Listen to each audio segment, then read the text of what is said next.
È una nuova forma di colonizzazione, cioè prendiamone atto, è una nuova forma di colonizzazione, i cinesi hanno invaso l'Africa, lo faranno anche con l'Europa, lo stanno facendo con i nostri porti, noi non dobbiamo credere che i mercati siano ancora medievali, però è pur vero che dobbiamo creare gli anticorpi e difendersi da questa invasione, ovviamente investendo direttamente e credendo in alcune sfide, magari sfide nelle quali non si è creduto fino ad oggi. È un progetto che potrebbe nascondere il rischio di un'egemonia non solo commerciale, la vasta operazione che vede la Cina acquistare grosse partecipazioni nei porti europei.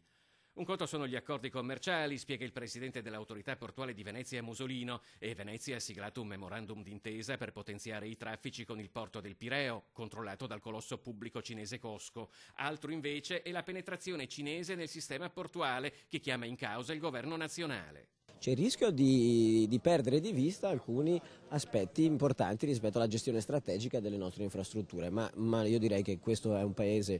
forte, articolato, che ha molti corpi intermedi, che ha molti soggetti, ha un'industria molto forte, quindi saremo e siamo sicuramente in grado di gestire la questione tutelando l'interesse nazionale, particolarmente magari inseriti in un contesto europeo. E perché ci sia una nuova politica economica nazionale che metta al centro i porti è il presidente Zaia. A me sembra che la sfida della portualità sia una grande sfida, che è quella dell'intermodalità, che è quella ovviamente di una mobilità delle merci in territori come i nostri che non possono prescindere dalla portualità. Avere i porti in mano a stranieri vuol dire avere l'economia in mano a stranieri.